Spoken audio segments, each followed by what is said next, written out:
مين مصطفى بركات؟ كنت قاعد على المكتب وجنبي عمرو عطله. انت يا باشا عاوز تعمل محتوى، عملت محتوى. ومن هنا ما تعملوش زي زي على المدى البعيد مع صناعه المحتوى ابقى بدخل دخل من صناعه المحتوى. لدرجه ان انا لما قلت له حتى على عدلي جروب ساعتها قال لي بقول لك ايه، ودي طب انت عارف مش عارف ايه ده يعني، فاهم انت ليك في ده؟ لا حاجه اعتقد اي حد ممكن يسال نفسه قبل ما لازم ضروري انت بتكلم مين وعايز الناس تشوفك ازاي.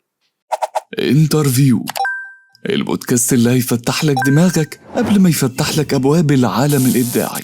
في كل حلقة بنجيب حد جامد من مجال مختلف ونقعد ندردش معاه عن الشغل، الرحلة وأسرار المهنة اللي محدش بيقولها في الكورسات.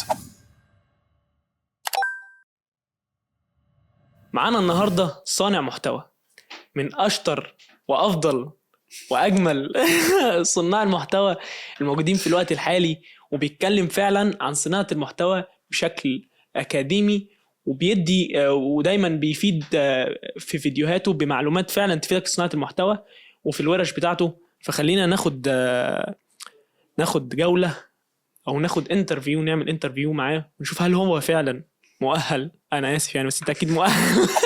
التزامات بالورق يعني. الفوت واخد بالي. فخلينا نبدأ كده. انت عامل ايه؟ انا بخير، انت عامل ايه؟ انا الحمد لله والله، وانا مبسوط قوي. انا انت شايف فرحه بس عادي والله بجد كان حاجه بالنسبه لي، والله كان نفسي اعملها. شرف بجد والله انت عارف، اولا احنا جت كده والحمد لله يعني. عندي بودكاست يلا بينا، فبجد ما تاخرش عليا نهائي فعلا. والله بعيدا بقى عن البودكاست، انا استفدت كتير قوي من فيديوهاتك في صناعه المحتوى بتاعتي يعني. البودكاست ده المهم بالظبط والله. فخلينا ناخد بقى ايه، مين مصطفى بركات؟ انا عملت سويتش كده بس. مصطفى بركات. مصطفى بركات شاب كان بيرسم عادي خالص من صغره. بعد كده لا في مرة يعني هو قاعد بيتفرج على يوتيوب الناس عمالة تتشهر، فهو كان حد بيحب الشو يعني، زي اي طفل بيشوف الناس على التلفزيون فانا عايز اطلع شادي سرور. ايوه انا عايز ابقى زي الناس دي. ايوه. ومره واحده بالمناسبه يعني، اصلا معرفتي باليوتيوب والعالم ده كان من لقاء على قناه كان بيتكلم عن شادي سرور، فدخلت اشوف مين شادي سرور، فمن ساعتها بقى وبدا الموضوع ده يعني.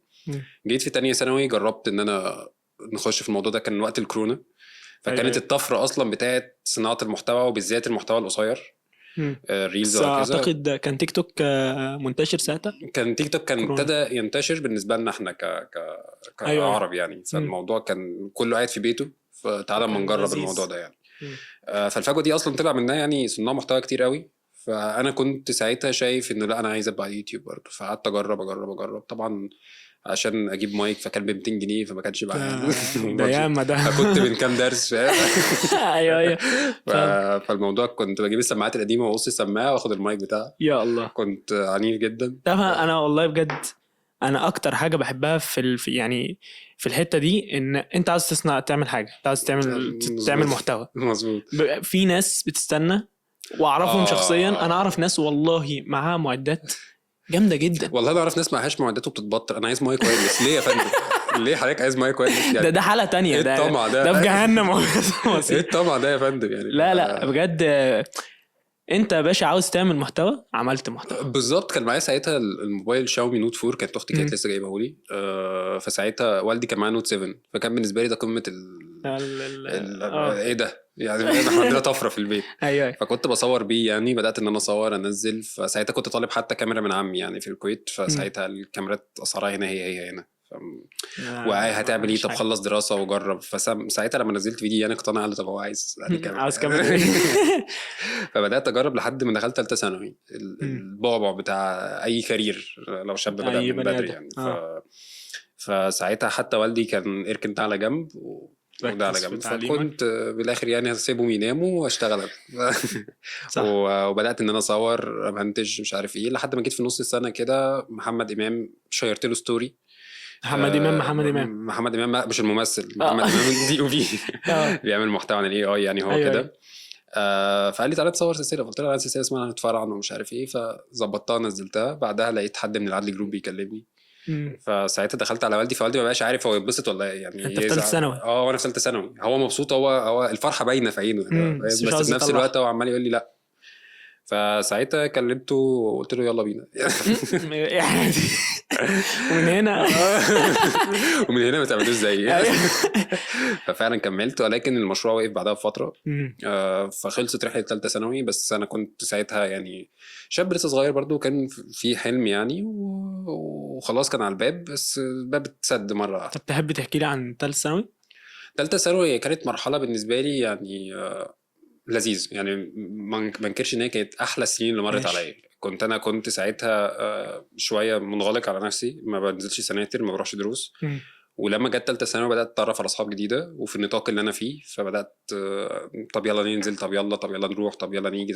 فابتدى اشوف النظره بتاعت انه حلو قوي، طب تعالى ننزل نقعد، طب شغلك تحفه، طب فالمدرسين منبهرين بيا، المدرسين شايفين انه الله الولد ده ما حصلش. اطلع اتكلم مع مدرس كان من هنا يعني اذكر مستر محمد عبده، يعني مدرس الفلسفه، يعني لو هو بيسمع البودكاست احب اقول له ان انا بحبك جدا، وبجد كلنا اكتر حد ادتني فرصه في ثالثه ثانوي، لدرجه ان انا لما قلت له حتى على عدل جروب ساعتها قال لي بقول لك ايه روح.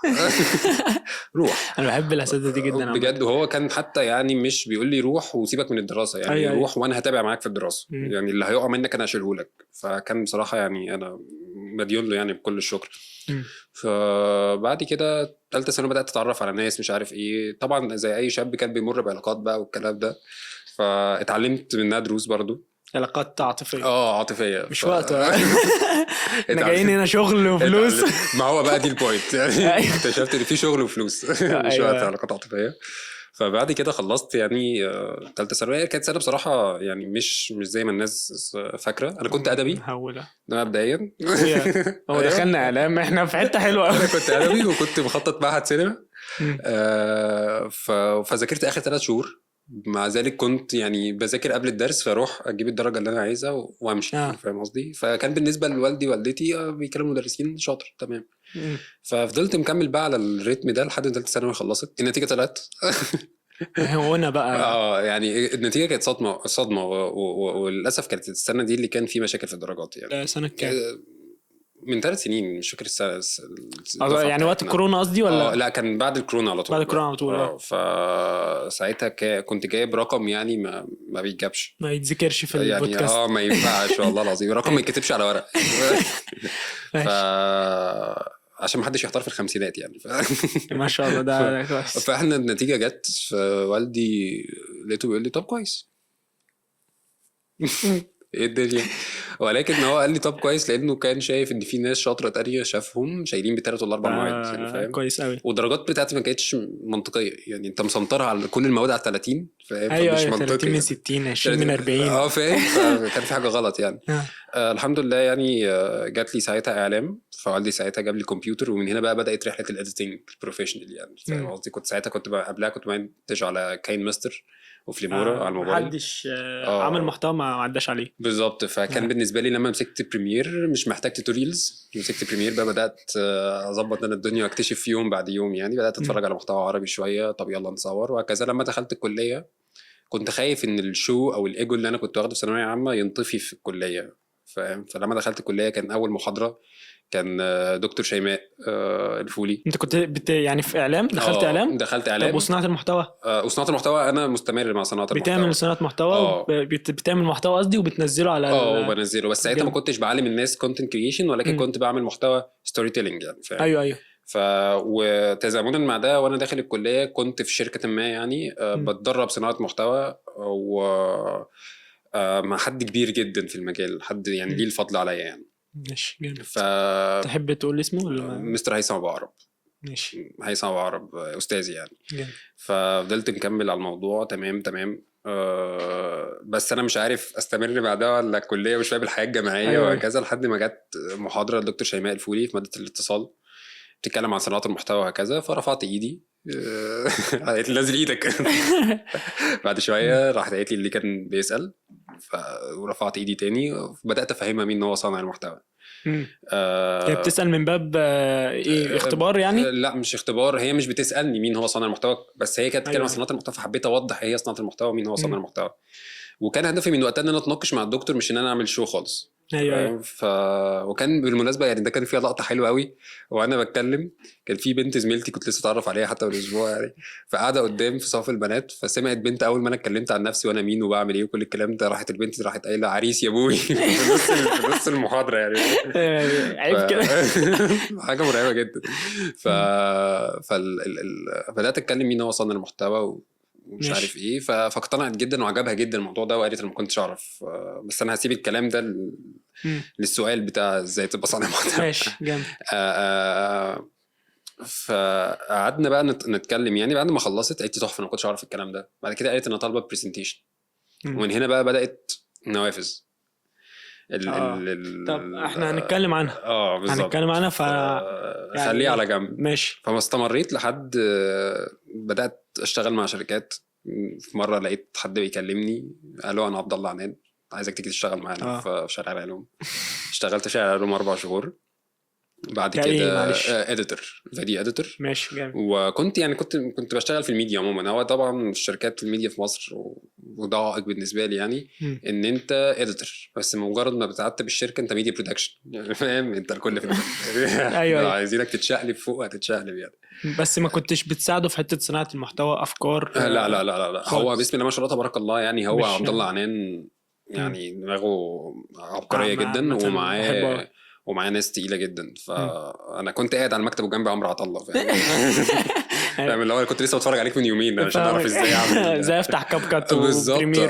فكان بالنسبه لي اللي هو انا قاعد جنب الريفرنس التوتوريال قاعد جنب فالاستاذي قاعد جنبي. فكان بالنسبه لي كان مكان حلو جدا، وتعلمت منه كتير قوي يعني في فتره قصيره. مشيت لي ولا لا يعني مش هحب اشرح حاجه زي كده، ولكن كان التقصير طبعا مني في حاجات. كنت لسه شاب برضو يعني. ايوه انا فاهم. وكنت رشحت حد حتى يشتغل معانا، والشخص ده ما كانش قد المسؤوليه في الشغل. فالدنيا باظت اكتر، فاهم. فانت ضربت عصفورين بحجر في حاجه غلط يعني، فاهم. ايوه وانا كنت في كليه فمش عارف اوازن. فدي كانت مشكله اكبر عندي يعني. انت في اولى؟ كنت في اخر اولى. حتى يعني احنا كنا بنمتحن وانا بظبط لعبد الله عنان الهويه البصريه، فاهم. انا في امتحانات يعني. وبظبط هويه بصريه عشان نخلص امتحانات نروح نظبط. التقصير اللي انت عملته ده شيء عادي يعني ما تزعلش يعني. اقل حاجه. انا بحمد ربنا ان انا قصرت لحد النهارده. الترم عدى يعني على خير الحمد لله. فسيبتهم. بعد كده كنت بنزل بقى وانا بسيبهم سلسله تركايه في تركايه. سلسله كان عن كنت بتكلم عن كواليس الاغاني. كان محتوى كنت انا بعمله انا وحد يعني مش معايا في المحتوى يعني. أيوة. كانت بنت في الاردن اسمها تالين. كان عامله محتوى اسمه التالي مع تالين، فعجبني قوي الشكل بتاعه. كانت بتتكلم عن كواليس الاغاني، قصه الاغنيه، بتتكلم عن حاجات ليها علاقه بالعادات والتقاليد في البلاد وهكذا يعني. فعجبني قوي المحتوى. فوانا بقلب على الفيسبوك لقيت قصه ورده وبليغ. فقصه ورده وبليغ وميادة الحناوي، انا الحب اللي كان. انا بحب الاغاني قوي وبحب القصص بتاعت الاغاني جدا. دخلتنا في 3 مواضيع. هو اللي انا هاجي لك فيها دلوقتي. فساعتها قررت ان انا اقوم اعمل فيديو. فما بقاش غير انا والبنت دي اللي بنعمل محتوى قصير ريلز عن محتوى الاغاني في الوطن العربي. فاول فيديو نزل انا ما كنتش بشم ال 10000 فيو ولا 5000 فيو حتى. جاب مليون. كان الفكره من ان انا قلت اسم حد سيلبرتي في الاول وقلت خباياه. فالناس تحب اول الموضوع ده. فالناس تحب اول الموضوع ده. فساعتها الموضوع طلع ترند واتشافت يعني جامد قوي. والموضوع القصه ذات نفسها بقت ترند يعني، فاهم قصدي. أيوة. فاتشهر من الحته دي. وصحيت تاني يوم لقيت حد راسمني، لقيت حد عمل معايا ايه يا جماعه.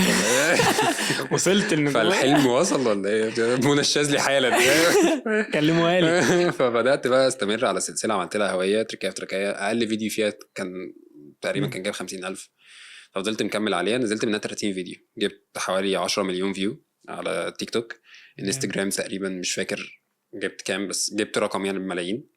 عدى المليون. عديت ال 2 مليون او 3 مليون ما شاء الله. فسمعت في الحتتين. بعد كده لقيت انه في حد مقابلني في الشارع بيقول لي انت تعرف قصه اغنيه اليسا ومش عارف ايه. مش ده اللي انا مستنيه يعني. ايوه. فانا عايزك تسالني على الكونتنت، ازاي اعمل كونتنت. فمن هنا بقى ابتدى التغيير بتاع ازاي تبقى صانع محتوى في المحتوى بتاعي. ماشي. انا عاوز اقف عند الحته دي حبه، ينفع؟ بالظبط. انت عملت يعني صنعت محتوى من غير ما تحس انك عملت حاجه يعني. ده اللي انا شايفه دلوقتي من اللي انت بتحكيه. انت بتحب صناعه المحتوى، ده البايو بتاعك على الانستجرام. انا بحب صناعه المحتوى فعلا. بس فانت في البدايه خالص انت مثلا لقيت ان البنت الاردنيه دي عملت حاجه فعجبتك، فانت عملتها بشكل يعجب الناس. مزبوط. فبالتالي عملت منها حاجات كتير فالناس اعجبت بالفكره. مظبوط. فانت حسيت ان لا انا بحب صناعه المحتوى، مش بحب الاغاني وان انا افضل اتكلم في الحته دي. بالظبط. هو يعني اعترف ان انا بعشق الاغاني وبعشق القصص ورا الاغاني، بس مش بس غلط. بس غلط. ما بالمناسبه ده كان جزء اصلا من ان انا سبت الفيديوهات دي الحرمانيه، فاهم قصدي؟ ايوه واكترب الشبهات وهكذا يعني. فقررت ان انا يعني اكترب الموضوع ده. لو هي حرام فما تتعملش، لو هي تمام فبرضه انا مش ولا بتقدم ولا بتاخر بالظبط. ف بس فقررت بقى ان انا اكمل على محتوى ازاي تبقى صانع محتوى. علشان انا عايز الناس تسالني على ايه، عايز الناس تشوفني ازاي، فاهم؟ ده اول حاجه اعتقد اي حد ممكن يسال نفسه قبل ما يبدا. لازم ضروري انت بتكلم مين وعايز الناس تشوفك ازاي. تمام. فانت لو ما سالتش نفسك السؤالين دول في مشكله. ايه هدفك اصلا من الليله دي كلها يعني؟ انت بتعمل المحتوى ده ليه؟ انا اكبر حاجه يعني، انت اعتقد الناس سالتك كتير ومشاكل بتواجههم وكده، احنا هنروح للحته دي.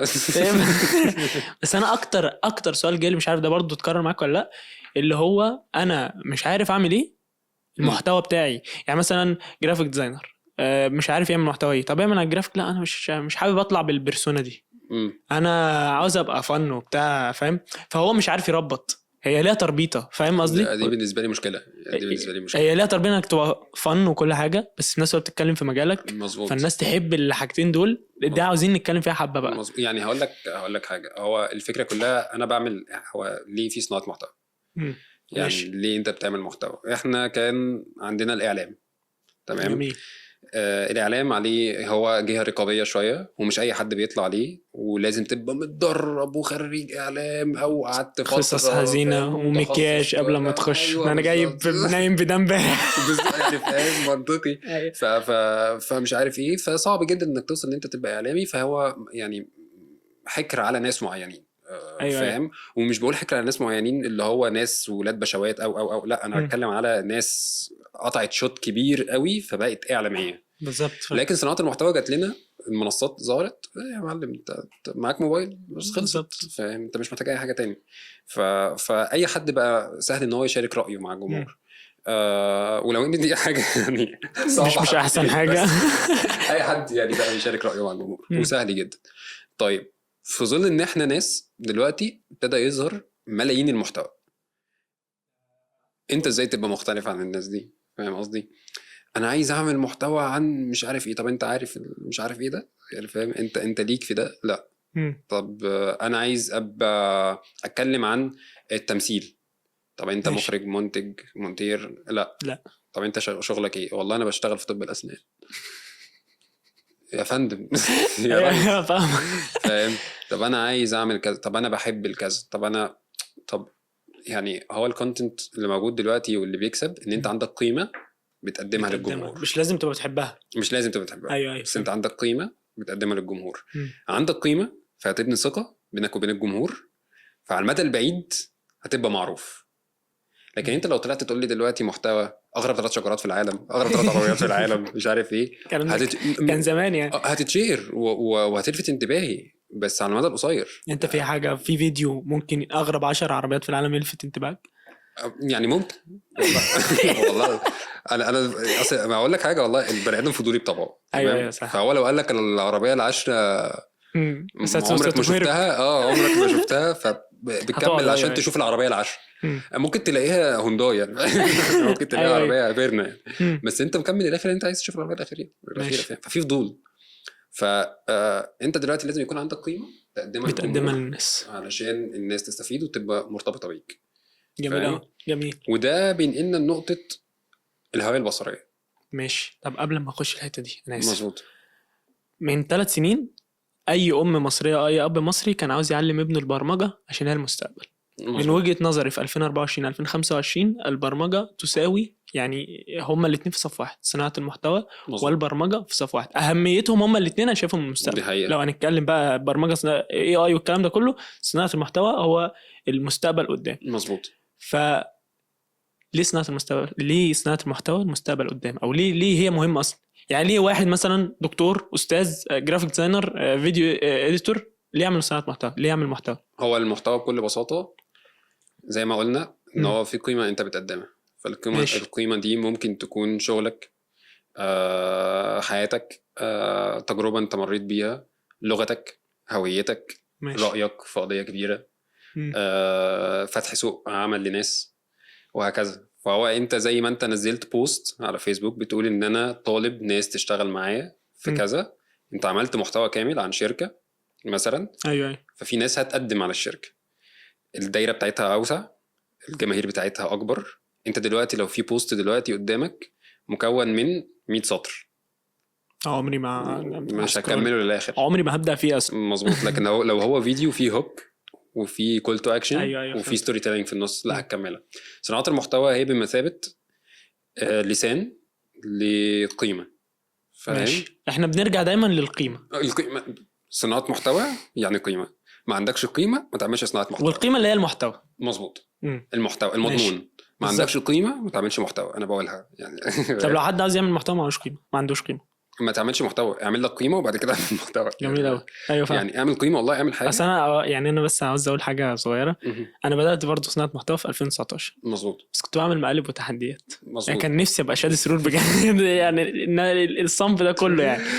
وكنت بعمل بقى ايه تمثيلات وحاجات كده، الحمد لله انها ايه اتمسحت يعني. قعدت فتره واحد قال لي الجمله دي، قال لي اهم حاجه في المحتوى. مظبوط. قعدت سنتين غبت عن السوشيال ميديا بتعلم ديزاين، بتعلم جرافيك ديزاين، ورجعت بتكلم في ده. فحسيت فعلا فرق رهيب. بالزبط. بين ان انت طالع بتهفن وبتهلس ممكن تضرب معاك، بس زي ما انت لسه كنت قال من شويه ايه، هتحب الناس توقفك في الشارع تقول لك تسالك عن ايه. بالظبط. كان في بوست دايما بينتشر كل فتره كده على الفيسبوك بشوفه، صوره مجمعه صناع المحتوى المهمين المؤثرين. ايوه. فكنت دايما بقعد اكتب في ورقه، هل هل لو انا استمريت على المحتوى اللي انا بعمله ده هتحط في الصوره وسط الناس دي؟ ايوه. والله ابدا. استحاله. المحتوى اللي انا كنت بعمله يعني استحاله. اغاني ولا لكن المحتوى دلوقتي فانت بتاثر في جيل، بتعرف ازاي. يعني احنا عندنا في المحتوى مثلا اجزاء، فازاي تبقى بريزنتر شاطر، مقدم شاطر، فده بيفيدك في المحاضرات. ازاي تبقى بتحكي حركي وبريزنتر شاطر وتعرف تقنع اللي قدامك وهكذا. يعني انا صناعه محتوى، انا لو كنت كلمتك مثلا من 3 سنين قبل ما يعني اعمل صناعه المحتوى شيء بروفيشنال يعني، ما كنتش بعرف اقنع حد. دلوقتي اقف قصاد اتقل حد اقول له انا بعمل كذا وكذا وكذا، فخليه هو اللي يعرض عليا يقول لي ما تيجي نشتغل مع بعض. دي ثقه ولا غرور؟ لا دي ثقه، لسه الغرور جاي. لسه ما نوصل لمليون. بس فالفكره كلها نرجع تاني نقطه صناعه المحتوى. صناعه المحتوى مفيش حد دلوقتي ما بيعملش محتوى. احنا عندنا زي ما انا بقول عندنا انواع للمحتوى. يعني ممكن اللي قاعد بيتفرج علينا دلوقتي هو ما عملش ولا فيديو، بس هو صانع محتوى مجرد ان هو كتب بوست على الفيسبوك. لان احنا عندنا محتوى مكتوب، محتوى مرئي، محتوى مسموع. دي صفه. مظبوط. صناعه المحتوى دي صفه ممكن يعني تبقى عندك وانت ما بتعملهاش. يعني هي صناعه المحتوى، انت بتصنع محتوى. انا ما قلتش صناعه فيديوهات. ايوه فاهم، ما قلتش محتوى دي كلمه عامه عامه. ايوه كلمه عامه اللي انت عندك مضمون لحاجه بتقدمها بطريقه معينه. جميل. الطريقه دي ممكن تكون مرئيه، مسموعه، مكتوبه زي البوستات على الفيسبوك، منصه اكس، بتكتبها على صوره على الانستجرام، فاهم؟ ايوه فبتكتبها في ستوري، فهي ما زالت مكتوبه. لكن مسموعه زي البودكاست اللي احنا فيه او الراديو. فاهم يعني قصدي؟ لكن المرئيه فهو الانفوجرافس، الفيديوهات وهكذا. فانت عندك يعني حاجات كتير قوي صناعه المحتوى ممكن تعملها غير ان انت تعمل فيديوهات. فاهم؟ ايوه فهمتك. فاهم؟ حتى ممكن تعمل فيديوز فويس اوفر، ما تظهرش بوشك وتعمل عليه موشن وهكذا بس. فاهم؟ فده صناعه المحتوى. نرجع لمين هو اصلا صانع المحتوى. فهو شخص بيعمل كونتنت من A to Z. هو اللي بيصور، هو اللي بيكتب، هو اللي بيمنتج. ده في الاول لازم تبدا كده. احمد الغندور بدا كده. يعني دايما في مثال بقوله، دكتور مصطفى محمود العلم والايمان واحمد الغندور، مين فيهم صانع محتوى ومين فيهم مقدم برامج. فدايما في اي ورشه في اختلاف بقى، جدال، وانا ببقى مبسوط يعني. انا حققت التارجت. انا واقف مستمتع جدا. ايوه. فمين فيهم صانع المحتوى؟ دكتور مصطفى محمود. مين في مقدم برامج؟ احمد الغندور. ليه؟ صانع محتوى بيعمل كونتنت من A to Z، او هو اللي بيعمل المحتوى، هو اللي بيكتب، هو المعد، فاهم؟ ايوه فاهم. فدكتور مصطفى محمود هو كان المعد، لكن احمد الغندور دلوقتي معاه تيم صانع محتوى، لكن هو بدأ صانع محتوى. فما زال هيبقى اسمه لحد دلوقتي صانع محتوى. احمد الغندور دلوقتي حاليا هو مقدم برامج، بس هو بدأ صانع محتوى، فاهم؟ يعني ما نقدرش نقول عليه دلوقتي صانع محتوى. الفكره مش في المنصه، مش ان انت بتعمل على يوتيوب فانت كده صانع محتوى. ايوه ممكن تكون بتظهر تلفزيون وانت صانع محتوى عادي. لكن الفكره في ان انت بتعمل ايه في المحتوى. صانع المحتوى هو اللي بيعمل حاجه من A to Z، من اول الفكره لحد بالظبط. هو صاحب الفكره، هو المعد من الاخر يعني. ولازم يكون عنده السكيلز بتاعت كل ده. يعني من ضمن الحاجات برضو اللي بقابلها في الورشه او لما ببقى نازل كارير منتور في ايفنت او كده، انا معايا حد بيصور ومعايا حد بيمنتج ومعايا حد. أيوة. بس احنا بنشتغل مع بعض بالحب كده. طب ليه يا ابن الناس يعني؟ ليه انت بتعمل كده؟ اصلا ما بعرفش اصور، ما بعرفش منتج.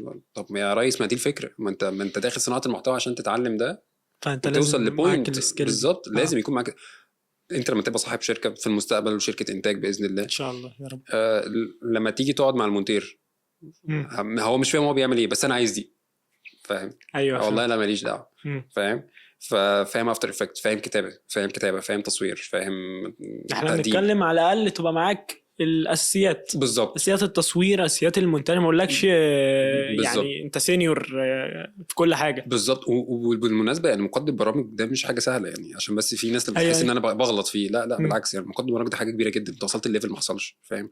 بس ما زال صناعه المحتوى هي مش سهله زي ما الناس متخيله، ومش صعبه زي ما الناس متخيله، فاهم؟ في ناس بتصعبها على نفسها اوفر، في ناس بتسهلها على نفسها اوفر، فاهم؟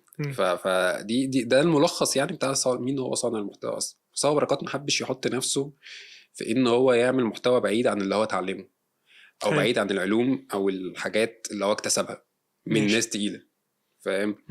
ومحبش يحصره في حته واحده، اللي هو انا بعمل محتوى ده ستوري تيلينج، واللي عاجب واللي مش عاجب خلاص، فاهم؟ وبرضه كنت بسأل نفسي في المحتوى ده رايح لمين، وفي نفس الوقت يعني ايه الهدف منه، هوصل لايه فيما بعد. انا عاوز اقف عندها. انا ليه اعمل صناعه محتوى بعد 5 سنين؟ يعني هوصل ليه؟ فاهم قصدي؟ بعد 5 سنين انت على حسب المحتوى اللي انت بتعمله بقى، ما دي البوينت. يعني انت دلوقتي بتعمل محتوى بيرسونال براندنج لنفسك، ماشي. انت بعد سنه هتوصل ليه، مش بعد 5 سنين، جميل. ففي دايما الناس يعني لما بتبدا محتوى بتركز اكتر على الفيوز، وبتركز على السبسكرايبرز بقى والفولورز ومش عارف ايه. انا بركز اكتر على التارجت اودينس. انا رحت لمين، فاهم؟ يعني انا لما عملت الفيديوهات بتاعت ازاي تبقى صانع محتوى، المحتوى ده ما راحش لاغلب الناس، بس راح للتارجت اودينس اللي انا عايزه. فمره واحده الاقي مش عارف مين عامل لي فولو، هشام عفيف عامل لي فولو، مش عارف مين. ايوه. فالناس دي اللي هو ايه ده، الله، فاهم؟ انت اهم حاجه الفيديو اللي انت عامله للناس معينه يوصل للناس المعينه دي. بالظبط. انا رحت للناس اللي هو وقت ما اجي اتكلم عن حاجه، فالناس دي فاهماني وعايز تتعلم وعايز تخرج مني بمعلومه، فاهم؟ أيوة. مش مجرد ناس بتتابع وخلاص، فاهم؟ اللي هو لو غيرت ده فلا ده مش عاجبني. لا انا رحت للناس اللي انا عايز، فاهم؟ ايوه. انا عاوز اقول لك 5 اسماء وتقول لي مين فيهم صانع محتوى ومين فيهم لا. هم ناس مشهوره. قول لي. سوزي الاردنيه، وعمر فرج، محمد ابو عاطي، واياد الموجي. عارفهم؟ ما اعرفش عمر فرج، او يعني ممكن اكون عارفه شكلا يعني. انت عارفه كده؟ ده حبيبي يا قلبي. ماشي يا نهار ابيض. اوكي. ومصطفى بركات. اوكي. سوزي الاردنيه صانعه محتوى للاسف يعني. ليه بقى؟ عشان بتعمل محتوى بعيد عن المضمون بتاعها يعني بعيدا عنها شخصيا. يعني ليه؟ هي معاها موبايل وهي اللي بتصور وهي اللي بتنزل، فاسمها صنعة. حسبت علينا أزمة والله. ما هو دي مشكلتنا بقى، دي أزمتنا في الكارير. عمر فرج صانع محتوى للأسف يعني. للأسف يعني. مين تاني؟ اياد الموجي. اياد الموجي في الأول وهو بيعمل الفيديوز مع نفسه، نايم اتريق على ناس كده يعني. ده مش يعني احنا بنذكر أسماء كان صانع محتوى. دلوقتي لا هو دلوقتي مقدم برامج. ماشي. أبو عاطي مقدم برامج. بس اظن هو بدا اصلا مقدم برامج. يعني انا من ساعه ما شفته ما في واحد بهاء ده بيمنتج كل حاجه. والله هو مقدم برامج. هو بالمناسبه عشان كنت لسه بتناقش انا ودمياطي امبارح في الموضوع ده يعني. كنا بنقول عليه ان هو الكاركتر بتاعه لذيذ بس احنا مش مع قوي المحتوى يعني. لا خالص بس هو كإنسان يعني لذيذ جدا والله. مصطفى بركات. لا مصطفى بركات صانع محتوى. مصطفى بركات كل الفيديوهات اللي عنده هو اللي منتجها ما عدا فيديو واحد شاوت اوت لسيف هو اللي منتجه وانا قاعد معاه غصب. افتكرت سيف قاعد معانا. لا مش سيف شحاته عشان سيف هو اللي منتجه وانا قاعد معاه بعلمه اديتنج يعني. بس يعني هتفضل صانع محتوى ولا عاوز تبقى مقدم؟ اتمنى ان انا ابقى مقدم فيهم بس انا بحب جدا الفيدباك بتاع الاديتنج حلو قوي. فغالبا يعني هفضل انا اللي بادت هفضل انا اللي بادت الفيديوز بتاعتي لحد ما اكد للناس ان انا اديتور شاطر يعني. لا انت كده مش محتاج تاكد الناس. ليه الشرف والله. حبيب قلبي حاجات بتاعت معكم منى شاذلي. ايوه. طيب احنا وقفنا عند البيرسونال براند بالظبط ورجعنا خطوه لورا فخلينا نتكلم عنها دلوقتي. ايه بقى ده؟ ايه ده؟ البيرسونال براند هو انت بتعمل ماركتنج لشغلك من الاخر او بتماركت لنفسك كشخص. تمام. فهو انت مين بتعمل ايه القيمه اللي انت بتقدمها لي وفي نفس الوقت لو انت عندك سيرفيس ولازم يكون عندك سيرفيس انت بتعمل بيرسونال براندنج يعني لازم عندي سيرفيس. ما انت قيمه فالقيمه حتى ولو السيرفيس دي ان انت بتقدم لي القيمه اللي انت بتعملها يعني سيرفيس ان انت بتعلمني صناعه محتوى. انا قصدي مش بقى هعمل لك كورس ولا اشتريه ومش لا مش شرط يعني هو مش شرط ممكن تبقى أيوة فاهم بس يعني بس ايا كان الخدمه ايه لازم يبقى في خدمه بالظبط لازم يكون في خدمه. انت بتخدمني في ايه يعني انت بتعلمني ايه وبتعرفني ايه. فمثلا عندك ناس بتتكلم عن العقارات محتوى العقارات انتشر اخر فتره فهو بيعمل ليه محتوى عن العقارات عشان يكلمك عن العقار ده والعقار ده والعقار ده والعقار ده فبيبقى بيرسونال براندنج وانا اسمي كذا. فانت ساعتها لما تيجي عايز عقار مين اول حد يجي في دماغك؟ الشخص اللي كان بيتكلم عن العقار ده فبتروح له فهو ده بيرسونال براند. عايز تتعلم صناعه محتوى فمين اول حد بيتكلم في اعماق صناعه المحتوى جه في مصطفى بركات مثلا. أيوة. يعني مثلا اظبط في كلمه انا يعني. عايز محتوى عن الرسم ففي حد بيتكلم عن الرسم بطريقه فلانيه. ودايما بقول في البيرسونال براندنج انك تضيق الدايره بتاعتك على قد ما تقدر. يعني انت بتشتغل كنا لسه بنقول المثال ده حتى انك بتشتغل في العربيات بتشتغل في ايه في العربيات. بتشتغل في كذا ايه في العربيات ده هيساعدك تنتشر بشكل احسن بالظبط. يعني انت لو عرفت توصل ان انت تتكلم عن الجنود لوحدها اتكلم عن الجنود من غير الكاوتش. ايه الجنود دي حاجه في العربيه في الكاوتش ان شاء الله يعني. فلو عرفت تعمل طاره اي حاجه دبرياش يعني هي يعني اي حاجه الفتي فاهم اي حاجه. فانت لو عرفت توصل للبوينت دي هتارجت ناس معين. الناس وقت ما يبقوا عايزين يعرفوا حاجه عن الجنود فيدخلوا مثلا لعبد الرحمن. بس مش ناس كتيره مش ناس كتيره هتبقى عاوزه ده. انت هدفك في البيرسونال براندنج انك تبيع ولا انك توصل لناس كتيره؟ ما هو على حسب هدفك بقى. فاهم. هو انا دلوقتي انا عايز ابيع. اما انا الهدف الاول ابقى عندي ناس كتير عشان اعرف ابيع لهم. ما الناس الكتيره دول يا فرحتي عندي 100,000 واحد ماشي في 200 واحد مهتمين. انا ما كسبتش حاجه. بتريح نفسك من الاول وما كسبتش حاجه تارجت ناس معينه. يعني انا دلوقتي مثلا عندي 8000 فولور على الانستجرام. ده مثلا لا انت كالاتي اللي عليها رقم يعني. ايوه لو برغم ذلك في اماكن بتكلمني ان انا ادي ورش. في اماكن بتكلمني ان انا اجي اعمل لها اعلانات. في اماكن بتكلمني ان انا اعمل. طب ليه؟ لان انا رايح للتارجت اودينس بتاعنا. انت حققت اللي انت عاوزه بالظبط فاهم وما زلت لسه بحقق. فالناس لما بتدخل تسالني عن ايه صناعه محتوى. الناس دول عايزين يبقوا صناع محتوى. فاهم. انا لسه امبارح حد مكلمني انا عايز ابقى صانع محتوى مش عارف ايه كل الكلام ده. اعمل ايه؟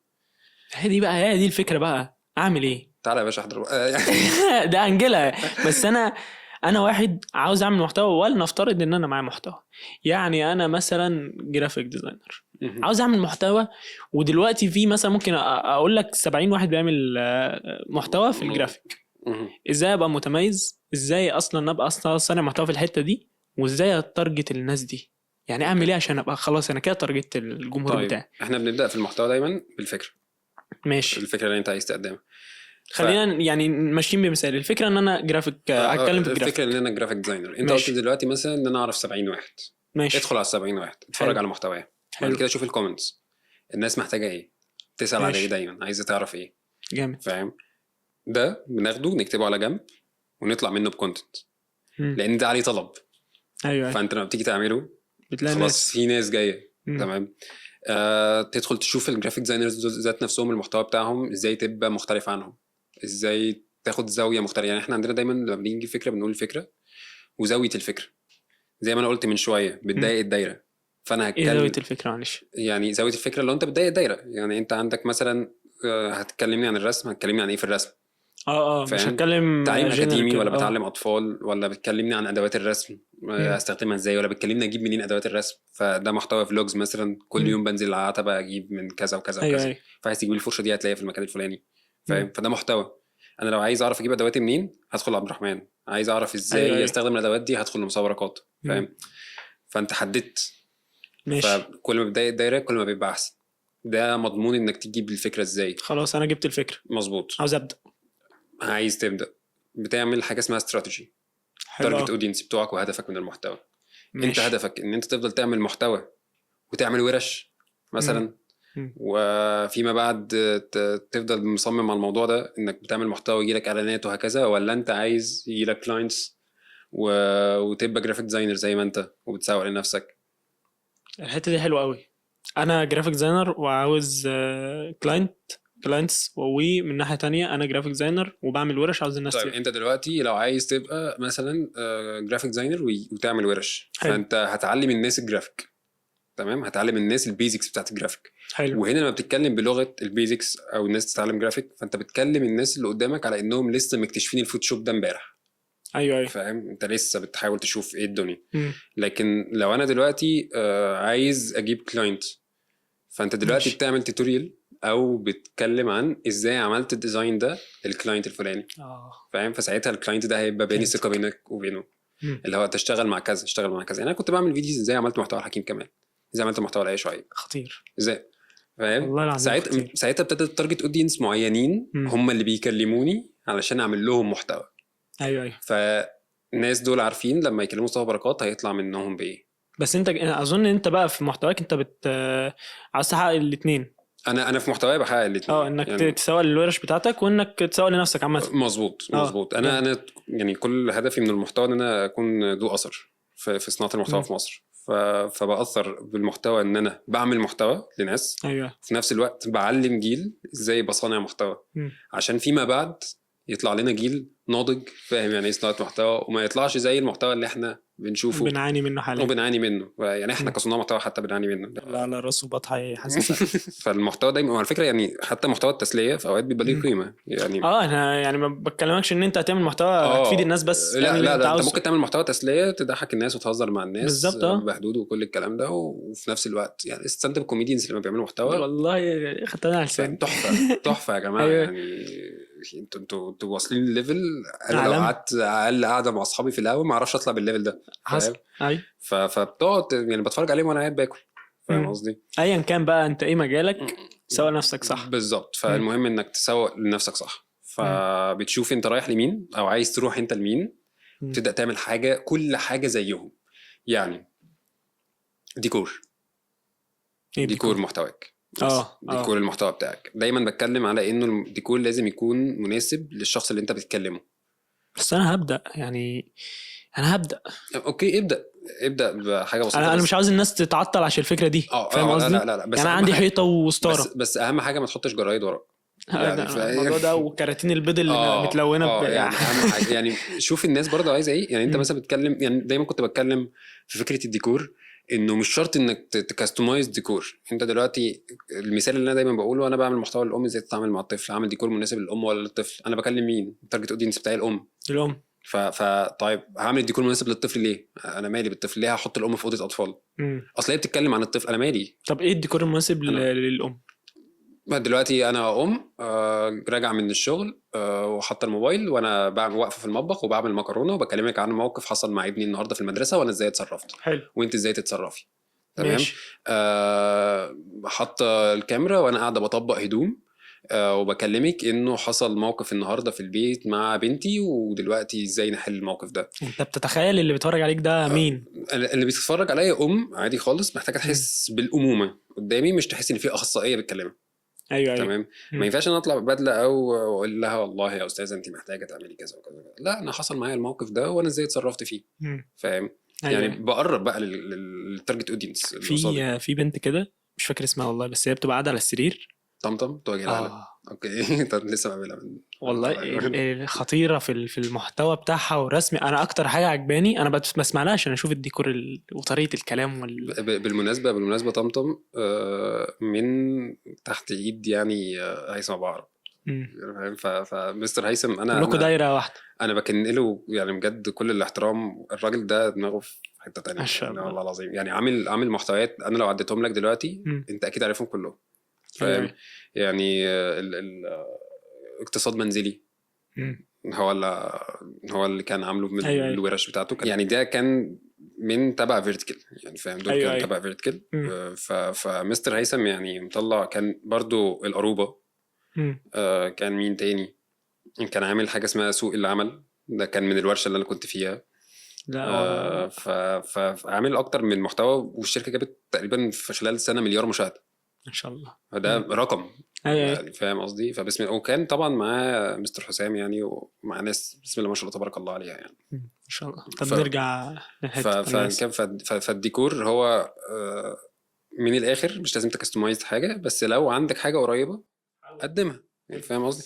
يعني انا بتارجت الناس اللي في الشارع، فايه رايك تنزل لهم الشارع؟ ايوه فاهم؟ بتارجت الناس اللي في البيوت، ايه رايك وانت قاعد في البيت؟ الموضوع بسيط يعني ما تصعبهاش يعني. لما عملت الكونتنت ازاي تبقى صانع محتوى، حطيت الحاجات اللي بتعبر عن صناعه المحتوى لاي شاب موجود في اوضه والاوضه بتاعته مكركبه، ورحت قاعد له على الارض وبدات اكلمه. سبوره وراك والله يا معلم انا قاعد معاك وش لوش، انت ايه اللي مضايقك في صناعه المحتوى؟ تعالى نحلها سوا.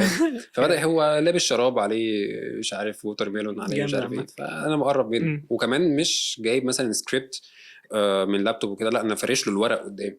ايوه وبعمل ان انا بقرا من الورق. المايك انا عادي مبين المايك قدامي. لا يا معلم انا جايب مايك ببادجت ما حصلتش، عامل صفقه. شوفوا عامل صفقه وحطه شاذلي حرفيا. فدلوقتي انا قاعد بكلمك وعامل كونتنت بكواليتي كويسه تشوفه عينك مبسوطه. تمام جميل. نفس الوقت البيرسونا الكاركتر بتاعك يعني اهم حاجه. احنا اتكلمنا اول حاجه الفكره دي خلصناها مظبوط، الديكور خلصناه مظبوط. الايه بقى تاني البيرسونا الكاركتر بتاعك. دايما في مثال كان حتى اتقال في المراجعه النهائيه. احمد السقا لو عمل فيلم بكره هيكون نوع الفيلم ايه؟ ان هو جدع جدا اكشن يعني بس جدعانه اكشن. فطيب لو الله يرحمه سمير غانم هيعمل فيلم هيكون كوميدي. فدول بقوا لنا كده في السينما. حتى الممثلين اللي ما عرفوش يبيعوا البيرسونا بتاعتهم ما كملوش. تمام. فانت في المحتوى نفس الشيء، انت محتاج انك تعمل بيرسونا لنفسك. احمد الغندور البيرسونا بتاعته ايه؟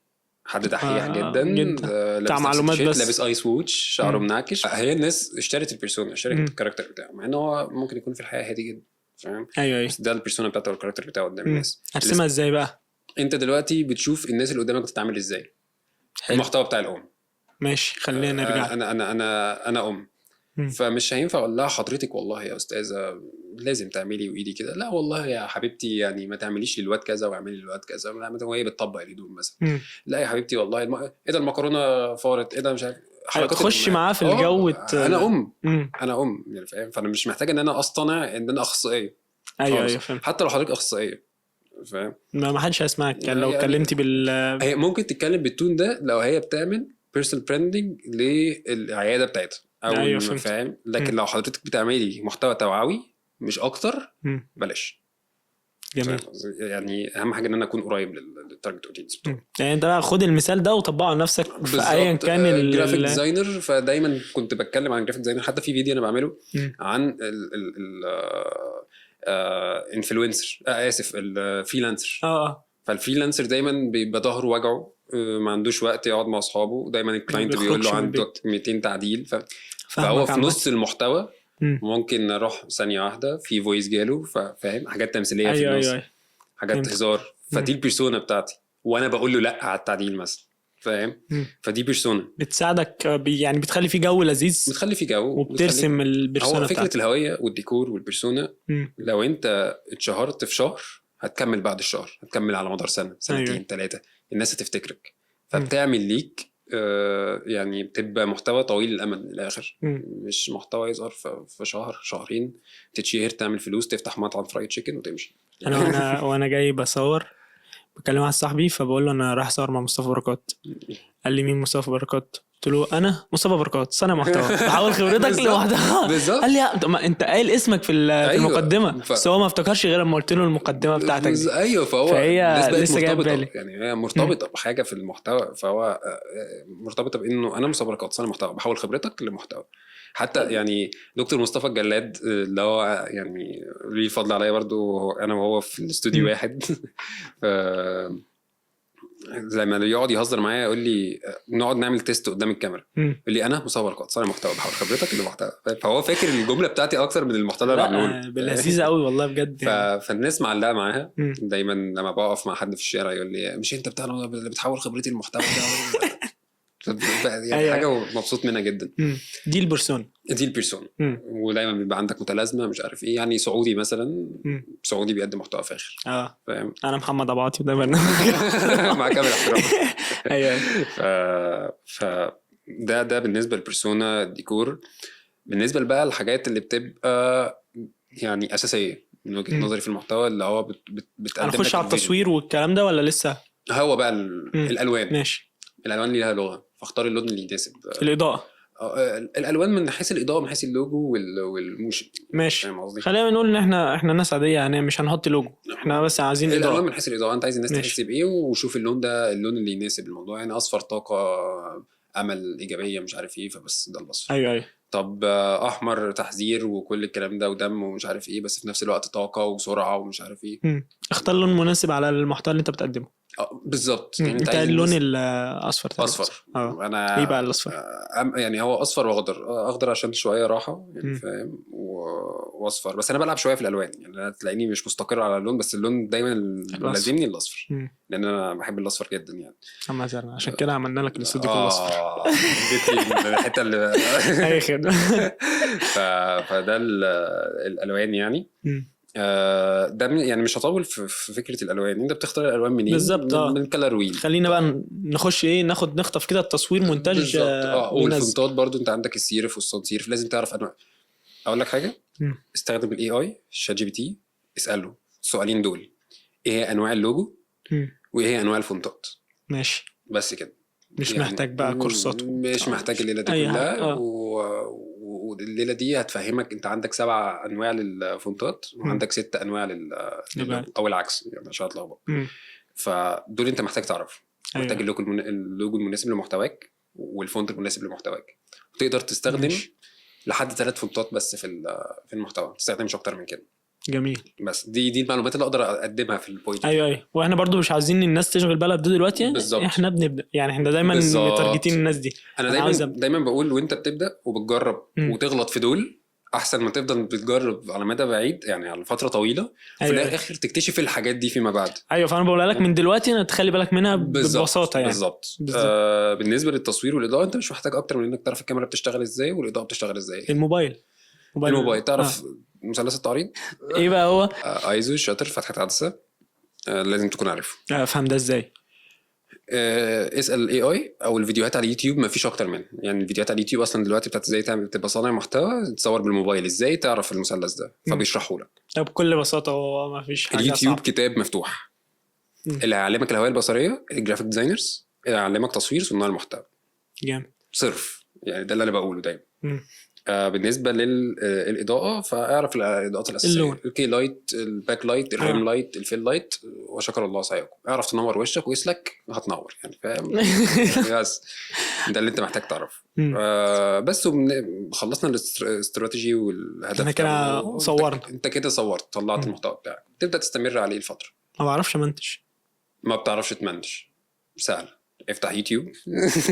او احنا عندنا جزئين في المونتاج جزء تكنيكال وجزء كرياتيفيتي. الجزء التكنيكال ده اللي اي حد ممكن يتعلمه واجهه البرنامج الشكل بتاع البرنامج ماشي ازاي على اي سوفت وير انت تستخدمه. يوتيوب افتح هتلاقي ناس عرب كتير قوي بيعملوا. اظن اسهل حاجه كاب كات لو اي حد. اسهل حاجه كاب كات.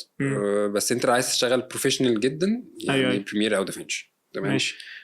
طيب انت عارف دلوقتي التكنيكال، هنفذ ده بقى على محتوايا، وده الجزء الكرياتيفيتي بس بطريقتك. يعني فاهم قصدي؟ أيوة. انت بتعمل حنكش من الاخر هويه بصريه بقى. شوف بقى يعني ملي عينك، اتفرج على محتوى بقى. معاك نوتة صغيره كده بتكتب الحته دي بتتعمل ازاي، ودي بتتعمل ازاي، ودي بتتعمل ازاي. تعمل سيرش على اليوتيوب هاو تو مش عارف كذا كذا، هاو تو كذا كذا كذا. تلاقي ناس هنود وبنجلاديش أيوة بس تمام مش يعني. مشكله هتتعلم البوينت دي. أيوة. فاهم؟ المهم انك تمسك بوينت تتعلمها. فاهم قصدي؟ انا في حته المونتاج دي احسن فيديو شفته لحد دلوقتي على يوتيوب بيتكلم على كاب كات وازاي تطلع فيديو ريل محترم. عمرها طلع بالنسبه لي هو عمرها طلع عمل فيديو تاريخي والله هو ساعه و3 دقايق حاجه كده بس خطير. انا سمعت الفيديو طبقت التوتوريال، كان مدينا فيديو نطبق عليه، خلصت خلاص. ايوه انا هو شرحه لذيذ سهل عملي جدا. وتخلص الفيديو بتطبق معاه. انت واخد كورس عالمي والله العظيم. واخد كورس بجد يعني. ربنا يرزقه ويكرمه يا رب. فده بالنسبه للاديتنج يعني. احنا خلصنا كده بالظبط ونزلنا. انت نزلت نزل الساعه يوم الاحد الساعه 9 ولا يوم الاثنين الساعه 5 ولا يوم الجمعه الساعه 1 الظهر؟ نزل في اي وقت كل يوم على نفس الميعاد او ماشي. كل يومين او كل اسبوع. قول لي انا عاوز ابدا دلوقتي ما تخيرنيش. انا دايما يعني بص انا دايما بقول less is more. تعمل محتوى قليل بس محتوى قيم، في شوطات كتير ماشي، في فريم باي فريم متعوب عليه كل اسبوع، احسن ما تنزل لي فيديو كل يوم ما يتشافش. فاهم؟ ففكره انك تنزل كل يوم ده متوقف على المحتوى بتاعك. هل المحتوى بتاعك يسمح ان انت تنزل كل يوم؟ هل المحتوى بتاعك يسمح ان انت تنزل كل اسبوع؟ قيس المحتوى بتاعك يعني. شوف انا دلوقتي انا راجل بعمل فريم باي فريم وراجل بتاع يطلع عيني في الفيديو. هل انا هسيب حياتي واكرسها للمحتوى دلوقتي وانا في بداياتي وانزل كل يوم؟ مش منطقي. ماشي. احنا اصلا كنا هنتكلم في الحته دي. انا راجل دلوقتي دكتور مثلا فانا عاوز اصنع محتوى، بس انا وقتي او انا مثلا طالب في كليه طب وعاوز اعمل محتوى مثلا في اي حاجه تانية انا بحبها بس انا وقتي مفيش. طيب انا في الحاله دي بقول ان انت تجمع بادجت وتبقى مقدم برامج، تجيب ناس يشتغلوا لك على المحتوى بتاعك علشان تركز على شغلك والقيمه بتاعتك اكتر من انك تركز على المحتوى. واحنا كطبيعي كبشر بنحب جدا الشو، بنحب ان العين تبقى علينا وبنحب ان احنا نشوف. فهيفضل ان هو شاغل باله بالموضوع بتاع الكونتنت اللي هو طب اصور طب مش عارف ايه. لو انت في بدايتك ومش عارف تجيب بادجت ومش عارف تعمل الليله دي، موبايلك يا فندم وانت قاعد في العياده بتاعتك. او انا فاكر كان صديق ليا الشرباجي. شرباجي ما كان عامل حاجه اسمها ما وراء النضاره. سمعت هو كان بيتكلم عن حاجات معلومات طبيه ماشي. بدأها بالموبايل بتاعه واستمر لحد ما شرباجي دلوقتي عنده 200,000 على التيك توك ما شاء الله، وبيجيب بالالوفات والملايين فيوز. فيا فندم حضرتك عندك وقت وعندك كل حاجه حتى ولو ساعه، بس انت استغلها صح. ماشي فاهم قصدي؟ ايوه فاهم. فشوف الموضوع ده جاي معاك اصلا في الاول ولا لا، يعني جرب بنفسك. احنا عايزين واحد عاوز يعمل محتوى، عايز يعمل محتوى مش هنجبرك يعني فاهم. مش فكره ان هو لا والله انا ماليش في الدنيا خلاص ما تعملش ما توجعش دماغنا بس فاحنا في بوينت اللي هو انت عايز تعمل محتوى، اعمل محتوى في الاول. انت كدكتور انت بتعمل بيرسونال براندنج لنفسك وكل حاجه وقدم القيمه بتاعتك، بس اهم حاجه ان يكون في بساطه في الموضوع، ما تعظمش الموضوع. ماشي. بس ازاي بقى على المدى البعيد ان مفيش حاجه بتيجي في يوم وليله، ازاي على المدى البعيد مع صناعه المحتوى ابقى بدخل دخل من صناعه المحتوى؟ طيب احنا عندنا 5 اشكال للدخل في صناعه المحتوى. ماشي انا قول لي. اول شكل اللي بيبقى انت بتعمل اعلان لمنتج من شركه، وده لما بيبقى عندك فولورز او متابعين ماشي، فبيجي لك برودكت وانت بتعمل عنه اعلان وبيديك فلوس. جميل. تمام. عندك الجزء المباشر من المنصات وده مش مفعل عندنا قوي في مصر، او البادجت بتاعته ما بتبقاش على القد. عشان بس الناس فاكره ان انا بكلم واحد بيكلمني بيقول لي انت تيك توك بيدخلك كام؟ لا ما فيش الكلام ده. هو احنا عندنا فيسبوك ويوتيوب والبادجت بتاعتهم لو انت في البدايه ما فيش في الارض يعني. عندك ان انت بتعمل بيرسونال براندنج لنفسك، فبتبدا ان انت بتعمل حاجات بتروج يعني لشركتك او بتروج لنفسك كشغل. عندك ان انت بتروج للخدمه بتاعتك او حاجات انت بتبيعها. فاهم؟ انا بختصر في النص، ما بقولش أيوة ارقام، أيوة. فاهم؟ فدي اغلب الاشكال اللي موجوده في صناعه المحتوى. انت بتقدم خدمه مثلا، ودي اغلبها دلوقتي اللي بيشتغل فيها في صناعه المحتوى، يعني انت بتقدم خدمه، كورسات، فيديوهات، ورش، وبتبيعها، هتساعدك انك تبيع الكلام ده. بالظبط. يعني مش شرط انك الفلوس بتجيلي من الاعلانات اللي موجوده من أيوة المنصه ذات نفسها، لا، في حاجات تانية بس. ماشي، ده حته تحقيق الربح. مظبوط. اخر حاجه نتكلم عليها وبعد كده نروح الفقره التانية اللي هي فقره نلعب لعبه مع بركات كده سريعا. كلمنا عن نوافذ باختصار بسيط. النوافذ هي منصة بتعلم الناس ازاي يبقوا صناع محتوى بس بهوية عربية، وده بسبب ان المحتوى العربي يعني ما كملش 3.1% من المحتوى العالمي، على عكس ألمانيا مثلا عندها 4% من المحتوى العالمي، مع ان عددهم اقل مننا. أيوة. فقررت ان انا اعمل حاجة تعبر عن هويتنا بلغتنا بعاداتنا وتراثنا، وفي نفس الوقت بتعلم الناس صناعة المحتوى بطريقة بروفيشنال زي المحتوى الأجنبي. مش لسه بعلم الناس دلوقتي ازاي تصور بالموبايل وازاي تنور. أيوة. لا، أنا بعلمه الهوية البصرية كمان. بس ده المختصر المفيد للنوافذ. جميل. يعني بتتطور يوم بعد يوم. يعني انت الناس دي انت بتنزل فيديوهات على السوشيال ميديا؟ مظبوط. هل في ورش بتدوها او حاجه؟ مظبوط. بنعمل ورش كل فترة يعني، والورش دي يعني لحد دلوقتي هي فري، لكن فيما بعد باذن الله. بس بعد البودكاست ده هتغلى صدقوني. وصلنا محتاجين للغرور يعني. قلت لك في الاول.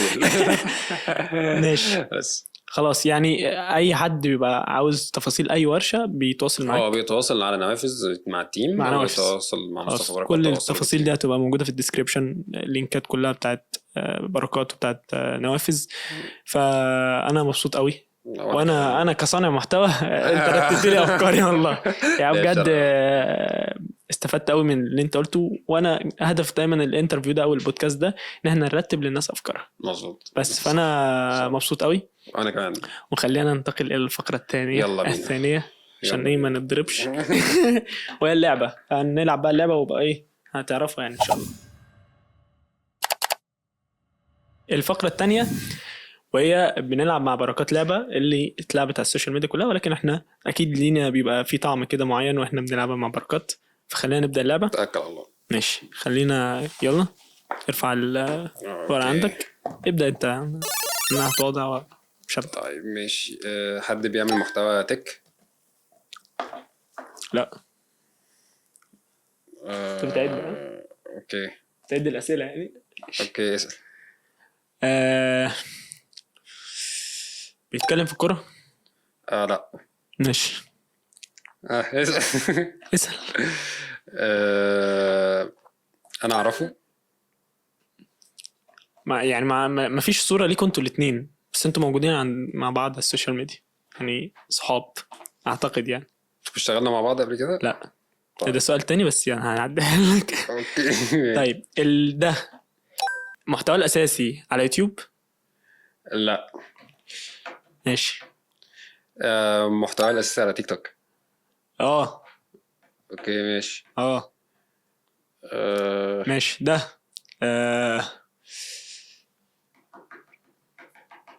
مش عارف. محتوى الاساسي على انستجرام؟ بيعمل محتوى فين؟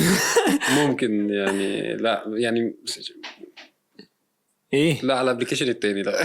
تيك توك. ماشي. انت حبيبي. اسال. بس انا يعني بيتكلم عن حاجه ليها علاقه بالبريمير فوتوشوب كده. ماشي. اوكي. بيتكلم عن حاجه فيهم. بيتكلم عن حاجه فيهم. ماشي.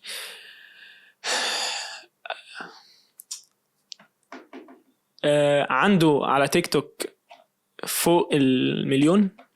لا دي صعبه، دي معرفش. عنده على تيك توك فوق 1,000,000.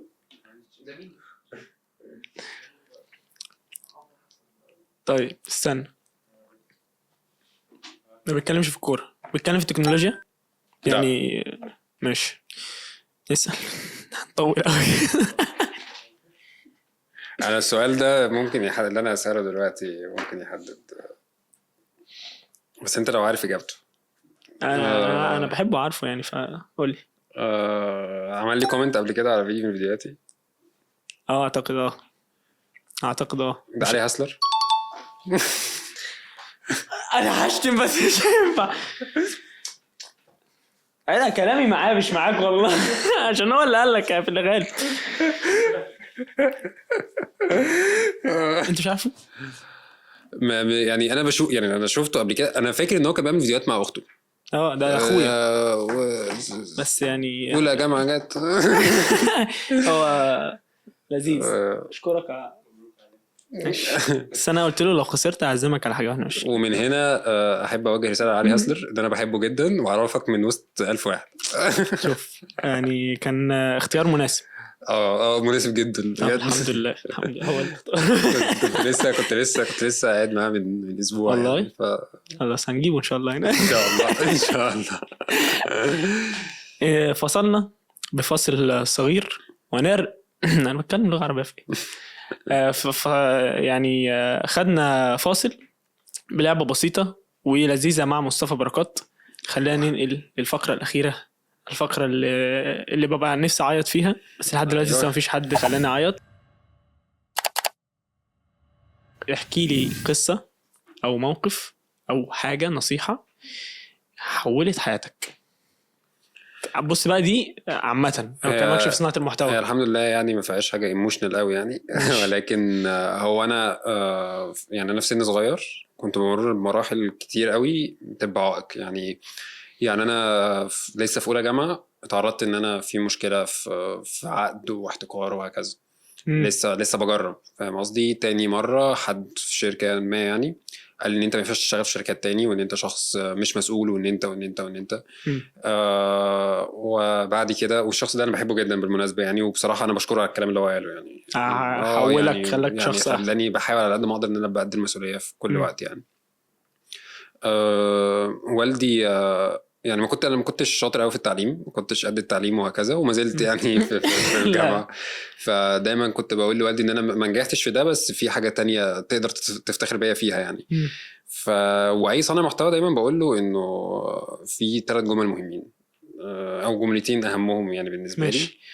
واصنع جميلا في الحياه فانما باللطف تبلغ في القلوب مقاما. اعمل دايما جميل. قولهم بالراحه كده عشان واصنع جميلا في الحياه فانما باللطف تبلغ في القلوب مقاما.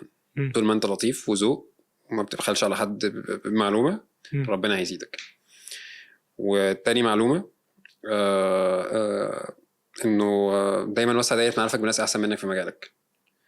وسع دايره معارفك بناس احسن منك في مجالك. يعني بمجرد ما انت قعدت مع حد سمعت منه فدي حاجه مهمه جدا. ما تحاولش تعلي على اللي قدامك، خليك دايما جود ليسنر في العلاقه. ده دايما اللي انا بقوله يعني. فالفكره كلها انه احنا في مجال ابداعي طول الوقت. انا كمصطفى بركات بحس ان انا مش قد الموضوع ده، ان انا لا انا مش شاطر ولا حاجه. ده الناس شايفاني ممكن تكون شايفاني شاطر. وبرغم ده يعني كنت بقرا من فتره انه انت لو دي بتجيلك فاطمن انت شخص مبدع يعني. انت بتحاول على قد ما تقدر ان انت طول الوقت تبقى مختلف في الزون دي. فدي حاجه كويسه يعني مش بتعطل، ولكن دايما ركز على الرحله بتاعتك. الرحله كلها ضرب تحت الحزام، ما فيش تفاهم يعني. والله انا دايما بقول انه الرحله لو ما فيهاش ضرب واتشفت في الاول وعملت التارجت اللي انت عايزه في الاول في حاجه غلط. انت القلم جاي بس مش دلوقتي. فدايما لما الرحله بيكون فيها ضرب انت بتتعلم كل يوم، بتتعلم حاجه جديده اكيد. فده اللي انا دايما بنصح بيه صناع المحتوى، ودايما دي المشاكل اللي واجهتني يعني في صناعه المحتوى. المعدات مش عائق بس لو عرفت تطور طور نفسك. ما تفضلش تقول انا بحب الموبايل وبحب مش عارف. طور نفسك فاهم. وحاول على قد ما تقدر ان انت كلامك يبقى ايجابي. ما تقعدش تقول والله احنا ما بنعملش حاجه، احنا ما بنسويش، ما بنعملش. لا ده هيجي عليك وقت وهتخليك تبطل غصب عنك. يعني ايوه بالظبط. يعني دايما حتى بما ان البودكاست ده ممكن ينزل بعد ما اخلص المشروع فكان دايما الناس معايا في التيم وانا بعزهم والله، بس كان دايما في كلام هو احنا عندنا مشروع نعمله ندخل بيه مناقشه، او احنا عندنا حاجه نعملها. كلام السلبي هو مدمر. مش عارف ايه. طب يا ريس والله لو انت شايف ان في حاجه ناقصه قوم كملها. ما تقعدش تدي الكلام. انت في المشروع وانا في المشروع تمام. فده كلام مهم قوي يعني. لو انت في جروب ولقيت ان في جروب بيدي كلام سلبي سيبهم وابعد عنهم وانت مطمن وربنا هيعوضك خير يعني. زي تقنع حماك انك صار محتوى. بالمناسبه القصه دي لوحدها يعني دي بموقف ولحد دلوقتي انا بحمد ربنا ان انا اتحطيت في الموقف ده وعديت بالمرحله دي، لان ساعتها اكتشفت بقى مستوى بركات بجد. كده نختم بيها البودكاست. يعني هو ده موقف كان يعني مش هحكي بالتفصيل ولا احكي مين الشخص ولا كل الكلام ده، ولكن خالص. هو فكره انه اهلي ما كانوش مقتنعين بيا كصانع محتوى ولا كمصطفى؟ كمصطفى بصانع محتوى في سن صغير. ماشي فاهم يعني هو كومبو كده ركب مع بعضه ده التوليفه دي. فكان رفض منعا بت. فيما بعد اكتشفت انه ده كان خير ليا، يعني ما كانش ينفع انا اكمل في حاجه زي كده. ليه؟ اللي ما يتقبلنيش وانا على حالتي دلوقتي مش هيتقبلني فيما بعد، حتى لو فضلت احسن واحد في الدنيا. وما فيش حد فينا احسن واحد في الدنيا، الحاجه الامور نسبيه، ولكن هم عندهم هدف وما لوش الهدف ده عندي، فطول الوقت مش هيبقوا متقبليني. فلازم تفضل مع الناس المتقبلينك، ده رقم واحد. رقم 2 الناس اللي تديك دفعه لقدام حتى لو مش بكلام ايجابي ومش بكلام سلبي، يعني خيرا او لتصمت، يعني فاهم. يعني يقول حاجه عيب لا واسكت، سكت انت راجل كمل، انت راجل محترم هحترمك. قلت حاجه زي زفت انت ولا كمل ولا هحترمك. فاهم. فانت محتاج دايما انك توفق بين الناس المعارف والزمايل والصحاب. الصحاب دول الناس اللي بيفرحوا لك فرحك مش انانيين. الزمايل دول انت ما تعرفش عنهم حاجه ولكن ممكن تشوفه كل فين وفين، سلم عليه بتعزه. المعارف انت الناس عارفها وخلاص. فرق بين الحاجات دي برضو في مجالك.